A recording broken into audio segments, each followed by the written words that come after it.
नमस्कार दोस्तों, मैं हूं आपका दोस्त विनय और स्वागत करता हूं वीडियो नंबर 67 में।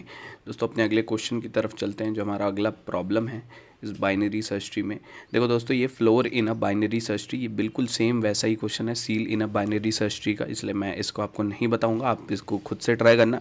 अगर आपको ये सील वाला समझ में आ गया तो फ्लोर वाला आप खुद से कर सकते हो। आगे बढ़ते हैं।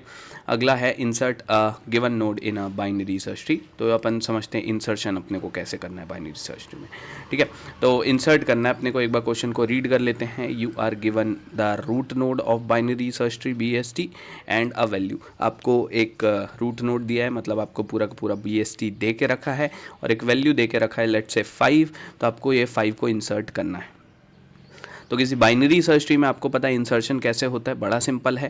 देखो जैसे ये 4 है, लेफ्ट साइड पे हमेशा छोटा, राइट साइड पे हमेशा बड़ा, हर नोड के लिए ये कंडीशन सेटिस्फाई करेगी।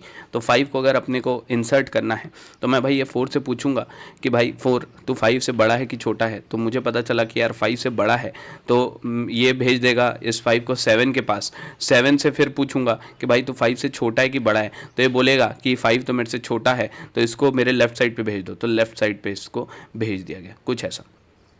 आप चाहो तो ऐसे भी बना सकते हो, क्योंकि ये भी एक बाइनरी सर्च ट्री है। आप चाहो तो रूट नोड पे इसको डालो और उसके बाद फिर रिप्लेस करो इसको, तो ये नहीं करते अपन। ठीक है, ये भी एक्सेप्टेड है, इसमें कोई क्वेश्चन नहीं है, बस अपने को ये 4 का सही प्लेसमेंट करना होता है। लेकिन मेरे हिसाब से ये वाला आंसर ज़्यादा बेहतर है और ज़्यादा ईजी है, तो अपन इसी को फॉलो कर लेते हैं।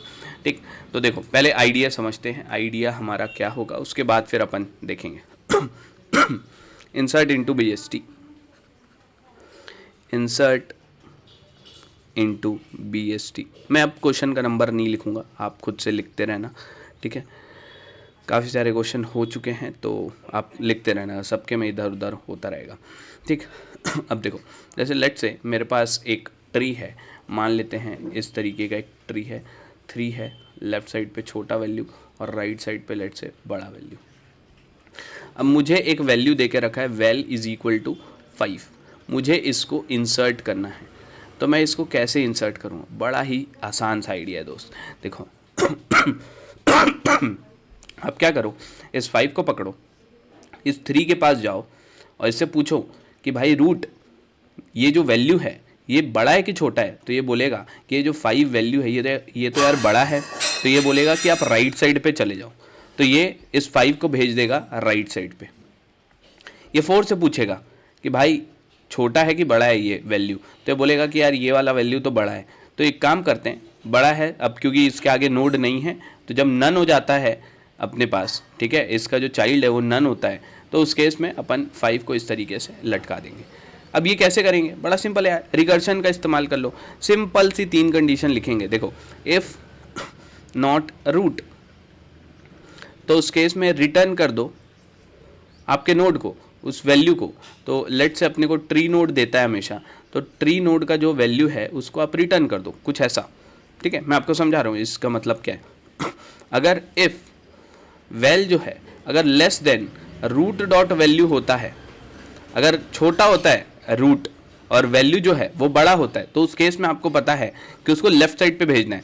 रूट बड़ा निकले है ना, वैल्यू छोटा निकले, तो उस केस में लेफ्ट साइड पे भेजना है। तो रूट का लेफ्ट जो है, रूट का लेफ्ट इज इक्वल टू, आप क्या कर दो, self dot same function, let's say this function का नाम डिफ इंसर्ट BST, कुछ ऐसा फंक्शन है, INS लिख देते हैं, समथिंग समथिंग। ठीक है, तो इसी फंक्शन को आप दोबारा कॉल कर लो, INS। अब इस बार रूट जो है वो आप बना दो लेफ्ट साइड को और वेल दे दो। इसका मतलब क्या है मैं भी आपको बता रहा हूँ, ये रिकर्शन ऐसे ही लिखते हैं। ठीक है, आपको अभी समझ में आ जाएगा। देखो रूट डॉट राइट, सेम वैसा ही, अगर ऐसा नहीं है तो सेल्फ डॉट सेम फंक्शन को कॉल कर दो by giving root dot right comma val. अब इस चीज़ का मतलब क्या है मैं आपको समझाता हूँ। देखो बहुत ही आसान तरीके से आपको समझ में आ जाएगा। रिटर्न कर दो लास्ट में रूट, मतलब पूरा का पूरा BST हमने रिटर्न कर दिया। देखो अब इस एग्जाम्पल के थ्रू अपन इसको समझने की कोशिश करते हैं। सेम टू सेम यही अपने को काम करना है।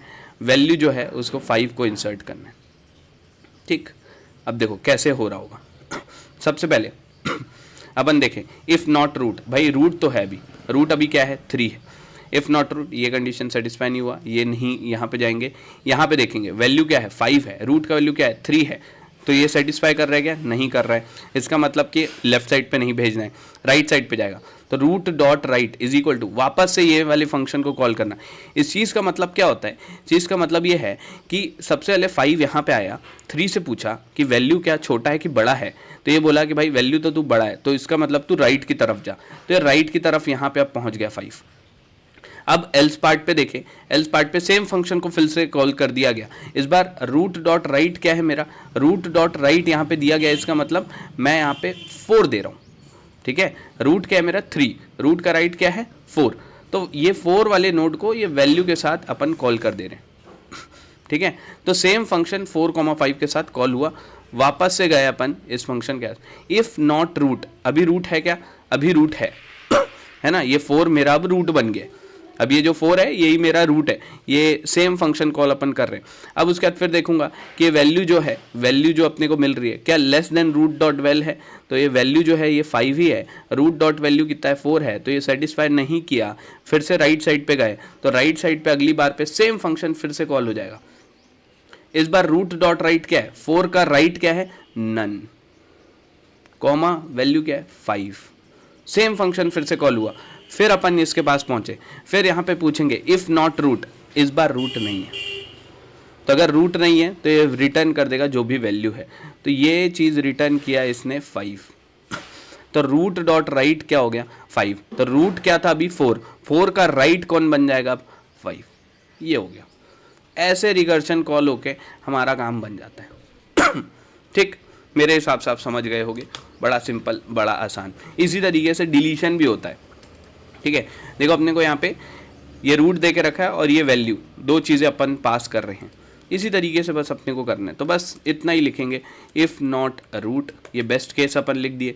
तो रिटर्न कर दो ये जो ट्री नोड का वैल्यू है, ये ट्री नोड अपने को बना हुआ है ना, ये ट्री नोड, तो इसको ऐसा लिखते हैं अपन रिटर्न ट्री नोड का वैल्यू, ऐसा मैंने लिख दिया, ठीक है। ट्री नोड का वैल्यू अपने को रिटर्न करना है कुछ इस तरीके से, ठीक है। यहाँ पे पैरामीटर में आपको देके रखा है वैल्यू, ये वैल्यू अपने को रिटर्न करना है, दैट इज़ फाइन। अब उसके बाद फिर if val is less than root dot val, root dot left is equal to self dot, same function को आप कॉपी कर लो और इसको यहाँ पे पेस्ट कर लो।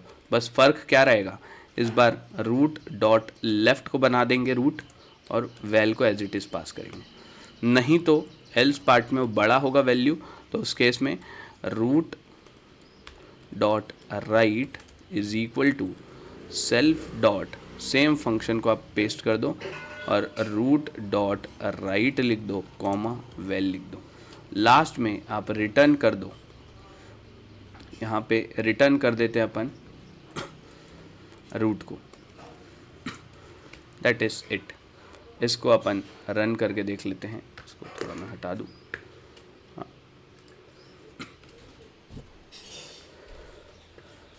ऑलराइट, तो ये टेस्ट केस पास हो गया है। अब इसको सबमिट कर देते हैं। मेरे हिसाब से आइडिया आपको समझ में आया होगा कि आखिर किस तरीके से इंसर्शन होता है, दैट इज़ फाइन, ठीक। तो इस तरीके से हमने इंसर्शन सीख लिया है। अब अगले वीडियो में डिलीशन सीखेंगे, जो कि इससे भी कई ज़्यादा इंपॉर्टेंट है। इस वीडियो के लिए इतना ही रखते हैं।